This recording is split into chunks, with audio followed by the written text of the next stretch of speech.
ناظرین اس وقت ذوالفقار علی بھٹو چونکہ ایک عوامی لیڈر تھا، تو عوامی لیڈروں کی یہ ایک بڑی مجبوری ہوتی ہے کہ جس طرح عوام کے جذبات جس طرف چلتے ہیں پھر لیڈر کو بھی اسی طرف چلنا پڑتا ہے، کیونکہ پاکستانی عوام تو شروع سے ہی اس حق میں نہیں ہے کہ اس کو کنٹرول کیا جائے، اور وہ نہیں چاہتے تھے کہ امریکہ ان کو کنٹرول کرے یا کوئی اور کنٹرول کرے، تو وہ پاکستانی عوام کے جذبات کہیں اور ہوتے ہیں اور پاکستانی لیڈروں کے جذبات کہیں اور ہوتے ہیں، لیکن جو عوامی لیڈر ہوتا ہے پھر اسے عوام کے ساتھ چلنا پڑتا ہے۔ تو پھر جس طرح عوام کے جذبات تھے اسی طرح بھٹو کے بھی جذبات ہو گئے، اور بھٹو نے بھی اپنے ملک کے سوچنا شروع کر دیا اور اپنی عوام کے لیے سوچنا شروع کر دیا، جو کہ امریکہ کو تو منظور بالکل بھی نہیں تھا۔ تو امریکہ نے پھر ذوالفقار علی بھٹو کو رستے سے ہٹانے کے لیے ضیاء الحق کو لانچ کیا۔ ہنری کسنجر اس وقت وزیر خارجہ تھے امریکہ کے، جنہوں نے وہ ایک دھمکی بھرا پیغام بھیجا، اور اس کے بعد جو سارے معاملات ہوئے آپ کو معلوم ہی ہے، اس کے بعد ذوالفقار علی بھٹو کو پھانسی پر چڑھا دیا گیا۔ ناظرین اس وقت بھی اتنے زیادہ حالات پاکستان کے خراب نہیں ہوئے، جس طرح لیاقت علی خان کے شہید ہونے کے بعد بھی اتنے حالات خراب نہیں ہوتے، کیونکہ اس وقت بھی اس سارے معاملے کا رخ ایک اور طرف موڑ دیا گیا تھا، اور اس میں جو قصوروار تھا وہ روس اور افغانستان کو بنایا گیا تھا، تو پاکستانی عوام کے جذبات بھی جو تھے وہ کنٹرول میں آہستہ آہستہ آ گئے تھے۔ تو جب ذوالفقار علی بھٹو کو شہید کیا گیا تو اس وقت بھی ذوالفقار علی بھٹو اپنی جو مقبولیت تھی اس کے بالکل آخری درجے پر موجود تھے۔ اس وقت کے انتخابات میں ٹرن آؤٹ صرف 2% رہا تھا، جس میں خود جو پیپلز پارٹی کے ووٹر تھے وہ بھی نہیں نکلے تھے، تو جس وجہ سے یہ معاملہ بھی آہستہ آہستہ دب گیا اور عوام نے اپنا رخ تبدیل کر لیا، اور اس وقت نواز شریف کو لانچ کیا گیا، اور وہ سارے معاملات اسی طرح آگے چلتے رہے، اور پاکستان امریکہ کی گود میں بیٹھا رہا، اور جس طرح امریکہ پاکستان کو ڈکٹیٹ کرتا رہا اسی طرح پاکستان اس کی لائن کو ٹو کرتا رہا، اور معاملات آگے بڑھتے چلے گئے۔ ناظرین یہ معاملہ جب ضیاء الحق تک پہنچا تو ضیاء الحق نے بھی ایک وقت پہ آ کر اپنی قوم اور ملک کا سوچنا شروع کیا، اور پاکستان میں ایک مذہبی اور دینی ٹچ دینا شروع کر دیا، اور پاکستان کو ایک اسلامی ریاست بنانے کی طرف چل پڑا۔ تو جب امریکہ کو یہ سمجھ آئی کہ اب ضیاء الحق بھی ہمارے ہاتھ سے نکل چکا ہے، تو پھر انہوں نے ضیاء الحق کو بھی شہید کروا دی، اور اس کے بعد ڈکٹیٹرشپ آ گئی مشرف کے پاس، اور پاکستان کے اوپر مشرف جب مسلط ہوا اور اس نے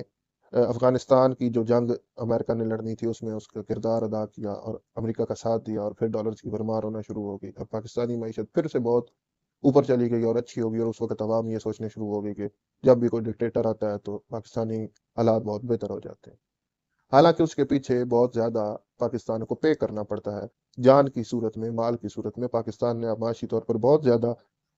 نقصانات اٹھائے، اور جانی نقصانات بھی بہت زیادہ اٹھائے امریکہ کی جنگ لڑتے لڑتے۔ ناظرین بے نظیر بھٹو کو پھر ایک دفعہ لانچ کیا گیا پاکستان کے اندر، اور امریکہ نے اس کو ڈکٹیٹ کر کے بھیجا، لیکن جب بے نظیر بھٹو پاکستان میں پہنچی اور اس نے جب عوامی جذبات کو دیکھا تو انہوں نے اس وقت کچھ انٹرویو دیے جس سے صاف سے یہ ظاہر ہو رہا تھا کہ بے نظیر بھٹو جو ہے وہ اب عوام کی لائن پر چلے گی، نہ کہ امریکہ کی لائن پر۔ حالانکہ اس وقت انہوں نے اپنے بیانات میں اور اپنی تقریروں میں، جو انہوں نے اس وقت چیف جسٹس جو پاکستان کے تھے ان کے گھر کے سامنے ایک جو ان کا جلسہ ہوا، تو اس میں انہوں نے ایک بیان یہ بھی دیا کہ اب میں پاکستان اور اپنی قوم کی خدمت کے لیے یہاں پر آئی ہوں، اور مرد دم تک، اپنے آخری سانس تک اپنے ملک اور قوم کی خدمت کروں گی۔ تو یہ باتیں امریکہ کو اچھی نہیں لگی، اور امریکہ نے دوبارہ ایک گھنونی چال چلی اور بے نظیر بھٹو کو شہید کروا دیا۔ اب اس وقت عوامی جذبات جو تھے وہ بہت زیادہ جڑے ہوئے تھے بے نظیر کے ساتھ، جس کی وجہ سے معاملات خراب ہو گئے، اور سندھ کے اندر تقریباً 22 کے قریب ریلوے اسٹیشن تھے جن کو جلا کر خاک کر دیا گیا، اور تقریباً 200 کے قریب ریلوے انجنز کو جلایا گیا، بہت سے بے شمار جو بینک تھے ان کو لوٹا گیا، بچیوں کے ساتھ ریپ ہوئے، اور جو معاملات تھے سندھ کے اندر وہ بہت زیادہ خراب ہو گئے، اور پنجاب کے کچھ علاقوں میں بھی اسی طرح کے حالات تھے۔ آصف علی زرداری صاحب، ویسے تو انہوں نے پاکستان کے لیے کوئی اچھا کام نہیں کیا، لیکن انہوں نے وہ ایک اچھا کام کیا کہ انہوں نے قوم کو متحد کیا، پاکستان کھپے کا نعرہ لگا کر، اور پاکستانی عوام کے جذبات کو ایک دفعہ پھر کنٹرول میں کر لیا، اور اس کے بعد یہ معاملات اسی طرح چلتے رہے، اور پاکستان امریکہ کے ساتھ چلتا رہا، اور امریکہ پاکستان کے ساتھ چلتا رہا، اور جس طرح امریکہ کہتا تھا پاکستان وہی کرتا گیا۔ شمالی وزیرستان میں آپ حالات دیکھ لیں، اس کے علاوہ بلوچستان میں حالات دیکھ لیں،